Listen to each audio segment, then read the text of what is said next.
वज़ीर दिफा ख्वाजा आसिफ ने अगवान हुक्काम के बयान पर सवालात उठा दिए। इस्तांबुल मुज़ाकरात में शरीक अगवान वफ़द ने TTP से मुतालिक जवाब पेश किया कि ये पनाह गुज़ीन अपने घरों को वापस जा रहे हैं, जिस पर ख्वाजा आसिफ ने सोशल मीडिया पर लिखा कि TTP के दहशत गर्दों का अगवान सरजमीन पर पनाह गुज़ीनों के तौर पर मौजूदगी का दावा बिल्कुल मज़े का खेज़ है। ये किस तरह के पनाह गुज़ीन हैं जो इंतहाई तबाहकुन असलहे से लैस होकर अपने घरों को वापस जा रहे हैं?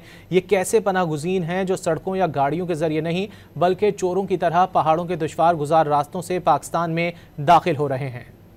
वज़ीर दिफा ख्वाजा आसिफ ने अगवान हुक्काम के बयान पर सवालात उठा दिए। इस्तांबुल मुज़ाकरात में शरीक अगवान वफ़द ने TTP से मुतालिक जवाब पेश किया कि ये पनाह गुज़ीन अपने घरों को वापस जा रहे हैं, जिस पर ख्वाजा आसिफ ने सोशल मीडिया पर लिखा कि TTP के दहशत गर्दों का अगवान सरजमीन पर पनाह गुज़ीनों के तौर पर मौजूदगी का दावा बिल्कुल मज़े का खेज़ है। ये किस तरह के पनाह गुज़ीन हैं जो इंतहाई तबाहकुन असलहे से लैस होकर अपने घरों को वापस जा रहे हैं? ये कैसे पनाह गुज़ीन हैं जो सड़कों या गाड़ियों के जरिए नहीं बल्कि चोरों की तरह पहाड़ों के दुश्वार गुजार रास्तों से पाकिस्तान में दाखिल हो रहे हैं?